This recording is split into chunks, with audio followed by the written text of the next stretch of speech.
They say war is chaos, but sometimes in the middle of that chaos, something human breaks through. Anzio, Italy, March 1944. The beach was filled with smoke, noise, and confusion.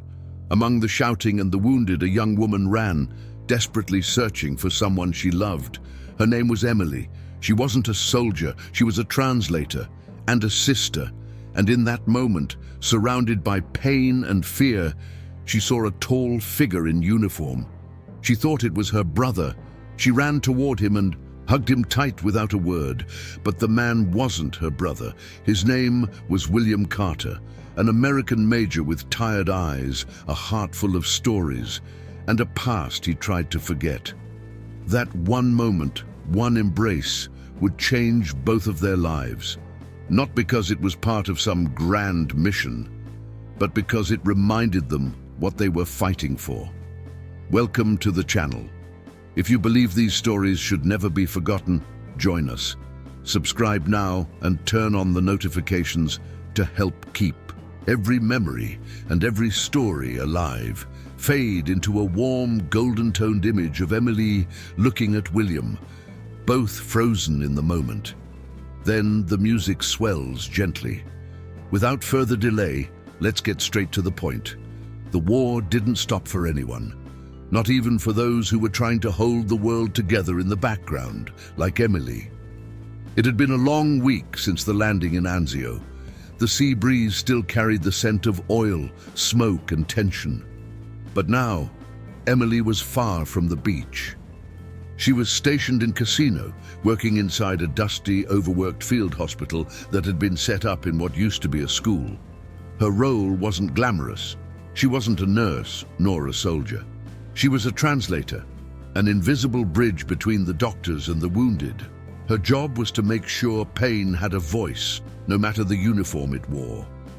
All day long she moved from one tent to another, listening to men from all corners of the war trying to explain where it hurt, what they remembered, and who they hoped would come find them. Most days were the same, heavy, fast, and silent. But that day, something shifted. As she stepped into a canvas tent near the far edge of the camp, the air changed. The sun filtered softly through the seams above, casting long shadows across the rows of stretchers, and then she saw him.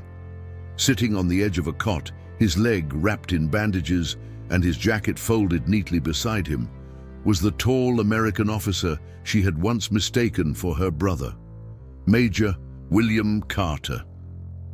He looked up, their eyes met, and he smiled.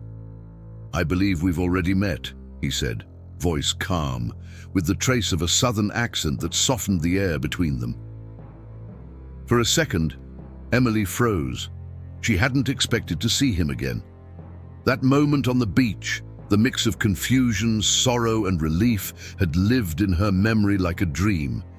She almost wasn't sure it had really happened, but there he was, real, present, alive. He wasn't there for treatment, not exactly. His injury was minor, just a shrapnel wound on the leg, healing well. He had come to visit his men, to sit beside them, listen to them, joke with them, sometimes just to hold their hand when the pain got too heavy. Emily watched quietly from the edge of the tent.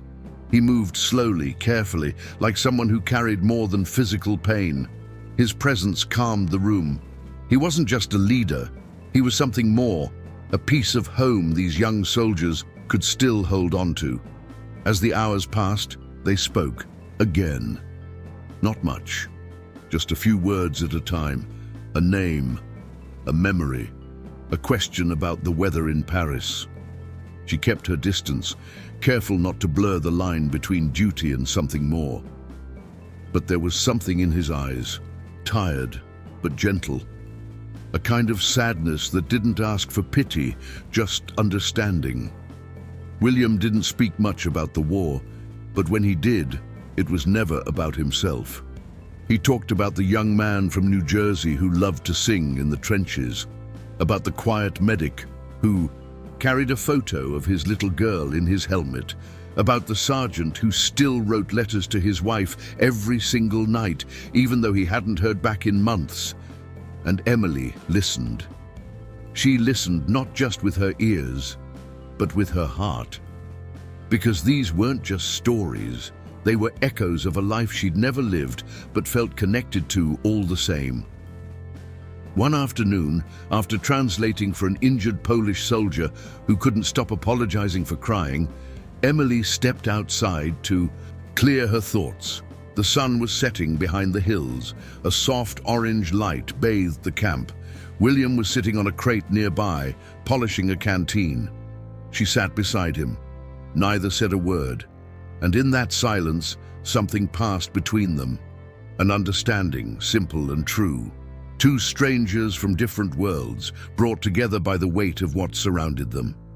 They had both seen too much, lost too much. But for a moment, in that quiet pause, they had found something small and good. She knew it couldn't last. Nothing ever did during the war, but still, for as long as they were in Casino, they would keep finding one another. In the tents, in the corridors, in passing glances and quiet conversations that made the noise outside seem just a little further away. Emily didn't know where William would go next. She didn't even know if she'd ever see him again after this assignment ended. But she carried his presence with her, like a photograph tucked safely in the pocket of her memory, because sometimes, in the middle of the darkest moments, you meet someone who doesn't fix everything, but makes it a little easier to keep going. And that's exactly what William Carter had become to her. Not a hero in shining armor, not a fairy tale ending, just a reminder that even in war, humanity still lived, in quiet smiles, gentle words, and the comfort of simply being seen. Every evening, just as the sun began to dip behind the hills of Casino, he came. Major William Carter never said why. He didn't need to. Emily knew. There was a quiet rhythm to his visits, like the slow turning of pages in a book only the two of them could read. He never came empty-handed. In one hand, always a cup of hot coffee. Black, strong, just the way she liked it. In the other, a single wildflower or a rose he had picked from some forgotten corner of a field nearby. Some were fresh, others half wilted from the sun or torn by the wind. But to Emily, each one felt like a whisper from another world, a world where things were simple again. They never rushed. There was no need to. He would sit on the low wooden bench beside the medical tent, and she would join him when her work slowed down. The air smelled of damp earth, canvas, and burned wood. Somewhere nearby, someone played a harmonica. The war for a moment seemed far away. He spoke gently, like a man who had learned the value of silence. Sometimes he told her about his home, rolling fields in Virginia, a house with a white fence, and a front porch that caught the morning light.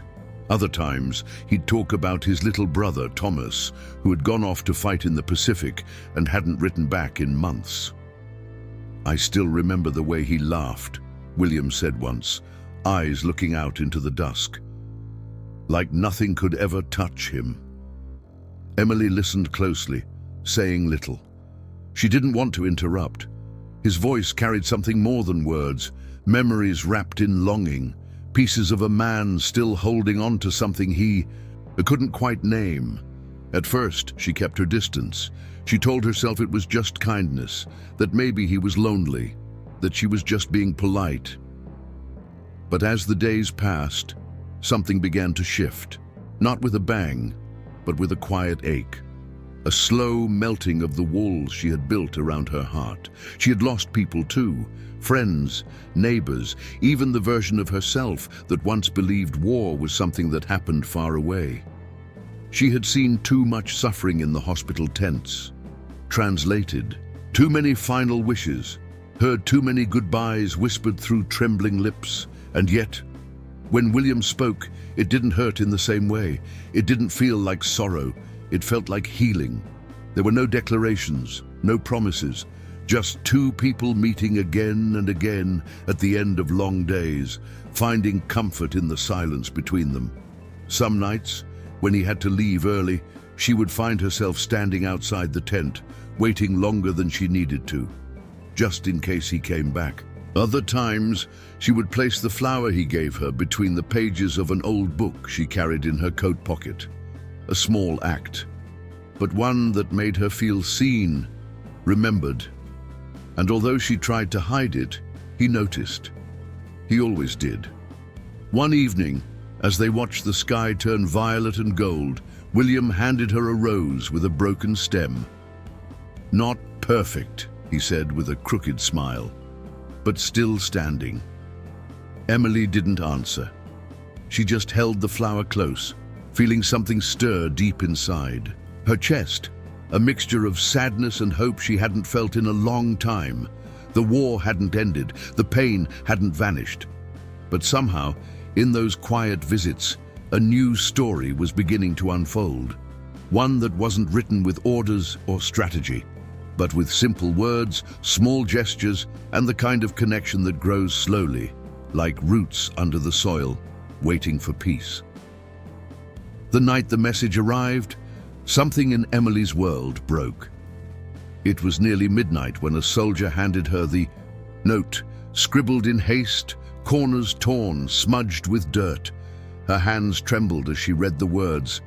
Her brother, Luke, had gone missing near Florence. His unit had been ambushed. There were no answers, only silence. She didn't sleep. She couldn't. Her thoughts spun in circles, each one darker than the last. She saw his face in every dream, his voice echoing behind every breath. Luke wasn't just her brother. He was all she had left. By morning, she had made up her mind. She would find him, no matter the risk, no matter the orders. She packed lightly, maps, a coat, a small pistol someone had given her long ago, just in case. But as she stepped out into the foggy dawn, she found someone waiting for her at the edge of the road. William. He said nothing at first, just stood there, hands in his pockets, gaze fixed on the horizon. "I know where you're going," he finally said, "and I'm going with you." Emily shook her head. "You can't. If they find out, they won't," he cut in gently. "And even if they do, I'm not letting you walk into that alone." The road to the northern hills was a graveyard of machines and silence. Burned-out tanks rusted on the sides. Trees stood blackened and broken. The closer they got to the enemy line, the colder the wind became. Every sound, every crunch of gravel, every snapping branch felt like a warning. They moved at night, through crumbled villages and moonlit fields. William led, guiding them away from patrols, through paths only someone who had studied. Too many maps could find. In the distance they saw flares, heard muffled shouting. Sometimes the ground itself warned them not to step too quickly, landmines buried in places where even grass refused to grow. Still, they kept going. Emily didn't cry. She didn't speak much either. Her face had the calm of someone who had already imagined the worst. But William saw the way she held her brother's name on her lips like a prayer. Finally, in a shattered farmhouse near the edge of a ravine, they found something, a piece of cloth, familiar, torn, and stained with something dark. A notebook, soaked from the rain, its pages stuck together, and near the wall, footprints in the mud, leading nowhere. Emily knelt beside the cloth, hands shaking. She knew that fabric. She had sewn it into his coat the night before he left. William crouched beside her, silent. There were no answers, no sign of Luke, only echoes, only pieces of a life scattered in the ruins. She wanted to scream, but didn't. She wanted to run, but stayed still. William placed a hand gently on her shoulder. "We're not done," he said. "This doesn't mean it's over." But deep down, they both knew. The line between hope and acceptance was thin, and they were standing right on it. That night, they camped inside what used to be a barn. No fire, no sleep, just the cold and the weight of the unknown pressing down around them. And in that silence, Emily whispered, almost to herself, "He's out there. I know he is." William didn't argue. He just looked at her, eyes filled with the same quiet strength he always carried. "We'll keep looking," he said, "together." Because sometimes the mission wasn't about success.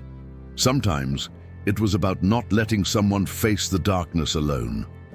The war had a way of twisting truth, of hiding it in shadows, behind orders, between lines that no one dared to cross. By the time Emily and William returned to Siena, the spring air felt heavy, thick with things unspoken. Days had passed since the mission. They had found no trace of Luke beyond a torn cloth and a ruined notebook, and yet Emily held on, because she had to. But then came the rumor.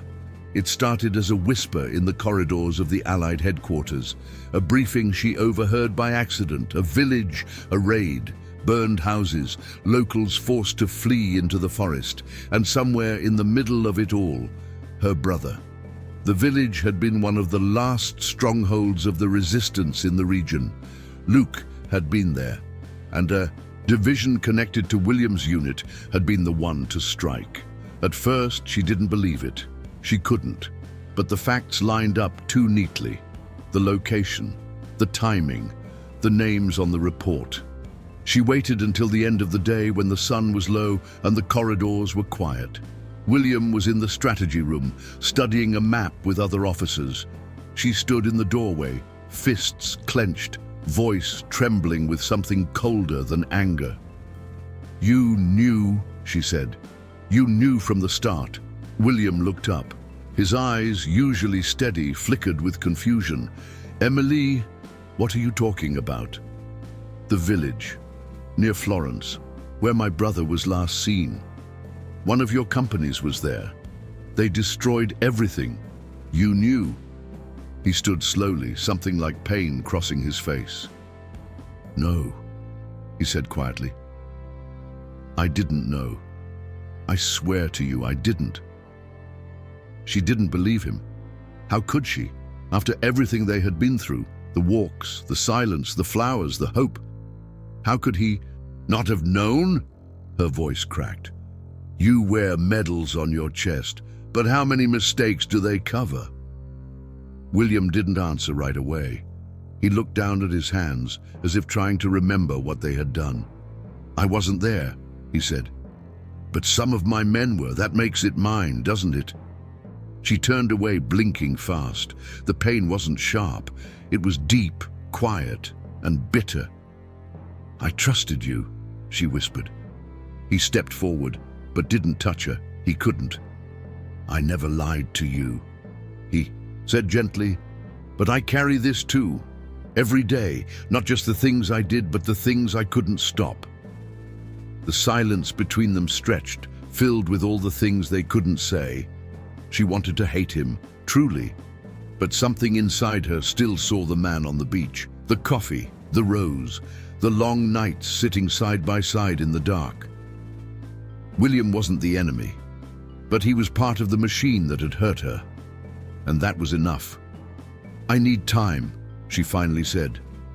He nodded, slowly, like someone accepting a sentence he already knew was coming. "I'll wait," he said, "even if you don't come back." And with that, she left the room, each step heavier than the last, her heart pulled between grief and something more complicated than forgiveness. Because in war, nothing is clean, not even love, especially not love. The war was changing. As the Allies pushed north through Italy, the sound of gunfire came closer each night. Everyone knew something big was coming. The tension hung in, the air like thick smoke, impossible to ignore. That's when William made the request. It wasn't about tactics or maps. It wasn't something you'd expect from a decorated officer preparing for the next major offensive. He simply asked Emily to cook. "For a few days," he said, his voice calm but sincere. "Just for the men.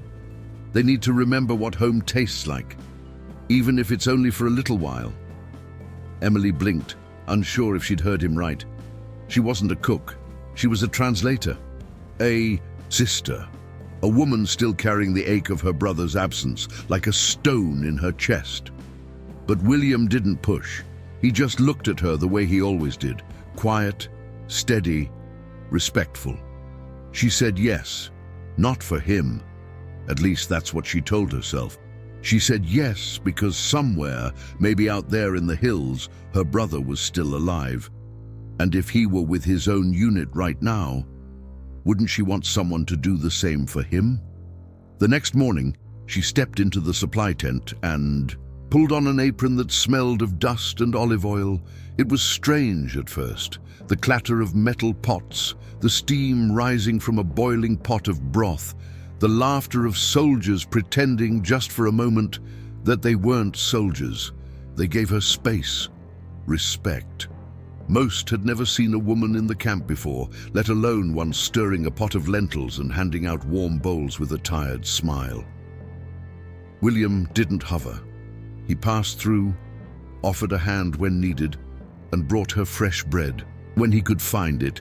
Sometimes Emily would catch him watching her from across the tent, not staring, just noticing, like someone trying to hold on to something good before it disappeared. In the evenings, after the food was gone and the tents were quiet, she'd sit near the edge of the firelight. Soldiers scribbled letters by lanterns, their faces soft in the glow, some humming old songs or telling stories from back home. That's when William would join her. No uniform jacket, no formal tone. Just a man sitting beside a woman, both pretending, just for a little while, that the world wasn't falling apart around them. Their words were few, but the silence between them said everything. A glance held longer than it should have. A smile that came slower but stayed longer. And yet, there was always the weight of something unfinished, something neither of them could say. She still didn't know what had happened to Luke.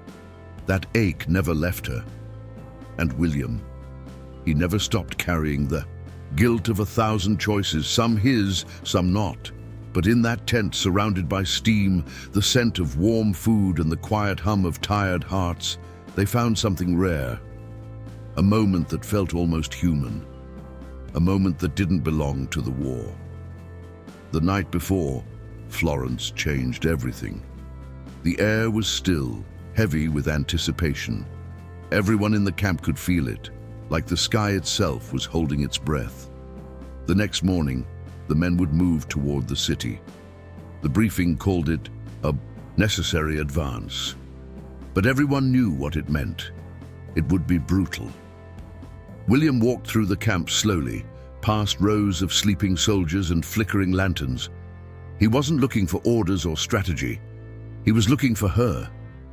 He found Emily alone in a supply tent, quiet, folding blankets, trying to keep busy while her thoughts pulled her somewhere else.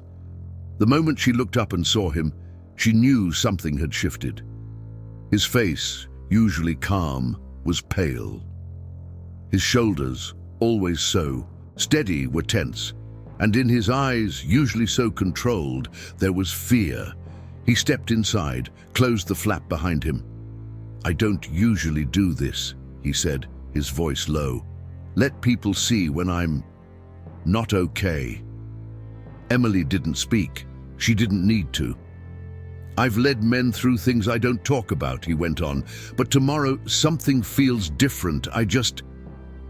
He paused, hands clenched. "I just needed to see you." For a long moment they stood there in silence, surrounded by crates and canvas, in a war zone that felt miles away.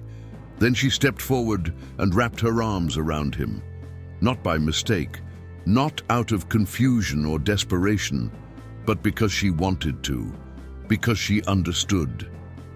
William held her tightly, his breath warm against her shoulder, and in that stillness they allowed themselves to forget just for one moment that morning would come. And then, gently, like the world was standing still, they kissed.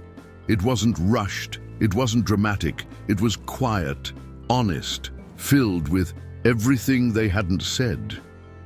When they pulled apart, William looked into her eyes. "I'm coming back," he said, "no matter what." She didn't promise to wait. She never would. because war had taught her not to believe in certainties, but her eyes held him there, steady and soft, and in them he saw what words could never say. Outside, the wind began to rise. The storm was coming, but in that tent for a moment it didn't matter, because they had found something real. Just before everything was about to be torn apart, the summer heat in Rome pressed down on the city like a weight no one could lift. It was July 1944. The front lines had shifted again, pushing north through Tuscany, leaving behind only smoke, silence, and the wounded.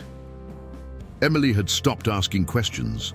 Every day, she walked through the hospital tents set up in old churches and bombed-out buildings, helping sort the endless flow of men brought in from the front. Some could walk, others were carried. Most had faces too, tired to speak, but none of them were him. No word, no note, no sign of William. The last time she saw him had been in that empty tent before the battle, his voice soft, his promise echoing like a prayer. "I'm coming back." She had memorized those words, replayed them in her mind every night. But days turned to weeks, and silence stretched like an open wound. Then one afternoon, as the dust swirled through the courtyard of the triage station, a Canadian soldier limped through the gate. His uniform was torn, eyes sunken with fatigue. He was barely standing. Emily moved to help him sit, but he stopped her. "You're Emily?" he asked, his voice hoarse. She nodded, heart suddenly racing. He reached into the inner pocket of his jacket and pulled out a folded letter, creased, smudged with dirt and marked with a faint stain that looked like rust, or something worse. "He told me if something happened," the soldier said, "to make sure this got to you." Her hands shook as she took it. The paper was damp, the ink faded in places, but the handwriting, she knew it instantly. William. She stepped away into the shadow of the stone wall and unfolded the page with care. "Emily, if you're reading this, it means I couldn't keep my promise. Maybe I'm still out there somewhere, maybe I'm not. But before they took me off the field, I made someone swear to put this in your hands. There's not much to say that I didn't already try to show you.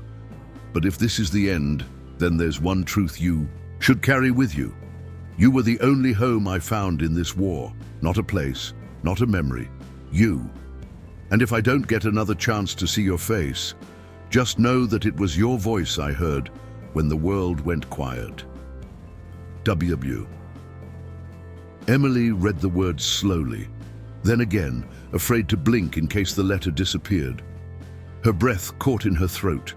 She pressed the page to her chest and stood there, unmoving, as the noise of the hospital faded behind her. She didn't cry, not then. She just stared at the horizon, where the wind carried the sound of distant thunder. And in that stillness, with a fragile paper pressed close to her heart, she felt the weight of something that wasn't quite loss, but wasn't hope either. Because some letters arrive too late, some promises can't be kept, and some love stories live only in the space between silence and memory. By October 1944, the war had begun to shift. Rome was still scarred, but quieter now. The bombs had moved north and the streets buzzed with the fragile rhythm of people trying to rebuild what was left of their lives. Emily had stayed behind, helping refugees find food, shelter, and sometimes just a name to hold on to. She moved through the camp outside the city like clockwork, carrying blankets, checking names, translating for mothers looking for sons, or children looking for fathers. Hope had become something small, something quiet, a feeling she carried like a folded note in her pocket. Always there, but never opened. That afternoon, the sun was soft, and the air carried the dry smell of autumn. Emily stepped out of a tent with a clipboard in her hand, her thoughts somewhere else, until she heard footsteps behind her. At first, it was just noise, a group of soldiers being led through the main road. Some were limping, others too thin for their uniforms. Many wore fresh bandages and distant eyes. And then she saw him, a tall figure leaning heavily on a cane. His face was gaunt, his beard uneven. A scar ran down from the side of his brow to his cheek, half faded but unmistakable. He walked slowly, like every step was a memory too heavy to carry. It was William. Her breath caught in her chest. He saw her too, but didn't smile. Not at first. They just stared at each other across the path, frozen, as if time had decided to stop for them and only them. Everything else, the tents, the voices, the movement, blurred. Seconds passed like hours. He dropped his bag. She let go of the clipboard. And then, without a word, they moved toward each other and embraced. It wasn't dramatic, it wasn't loud. It was quiet, full, real. He held her like someone who had crossed 1,000 miles just to be here. And she held him like someone who had waited without letting herself believe she was waiting. No explanation was needed. The letter, the silence, the scar, none of it mattered in that moment, because he was alive and she was still there. Around them, the war continued its slow retreat. But inside that embrace, the world stood still. For the first time in a long time, they were no longer searching. They had found each other again. War takes many things. It takes time, it takes places, it takes people. But sometimes, it gives something back. When the fighting in Italy finally slowed, the silence that followed was almost harder to bear. For so long, every day had been survival, every sunrise uncertain. But now, in the quiet aftermath, something else began to grow. William didn't return to America. Emily didn't return to France. Instead, they stayed in a little village just outside Florence, where walls still wore the marks of fire and floors creaked under the weight of old memories. Among the ruins stood the burned frame of a restaurant that once belonged to Emily's family, a place filled with laughter, recipes, and stories long before uniforms and orders took over their lives. Together, they began to rebuild it. Not because it was easy, but because it mattered. They worked side by side, with tired hands and hopeful hearts. Brick by brick, they raised the walls again, not just of the restaurant, but of something deeper, something that could hold both pain and peace. And then, one quiet evening as the sun melted into the hills, William knelt in the garden behind the building. He didn't have music or flowers or fanfare, just a small, simple ring in his hand. "I can't promise a world without war," he said softly. "But I can promise to fight every day, just to make you smile." Emily didn't answer right away. She just looked at him, this man who had walked through fire, carried pain that wasn't his, and still found the strength to love. And then, with tears she had held back for far too long, she nodded. Not because he was a hero, but because love like theirs wasn't born in perfect moments. It was built in the rain, in the waiting, in the kind of silence that only two people who have truly seen each other can share. Some stories of war are written in history, books. Others, like this one, are written in the hearts of those who lived them. William and Emily's story may not be famous, but it is real, it is human, and it reminds us of something we often forget, that even in the darkest times, small acts of kindness, courage, and love can light the way home. Did you already know this story? What would you have done in William's place? What other stories of soldiers and veterans should we remember together? Let us know in the comments. Use images here of the rebuilt restaurant glowing under warm lights, Emily in an apron smiling at a group of people around a wooden table, and William sitting nearby with quiet pride. Include soft, golden scenes of peace, fresh bread being served, laughter returning, and a new chapter beginning. If this story moved you, don't let it be forgotten. Subscribe to the channel and turn on notifications to hear more stories like this one. Stories of sacrifice, of resilience, and of the people who refused to let the war take everything. Thank you for being here. We'll see you in the next story. And until then, keep their memories alive.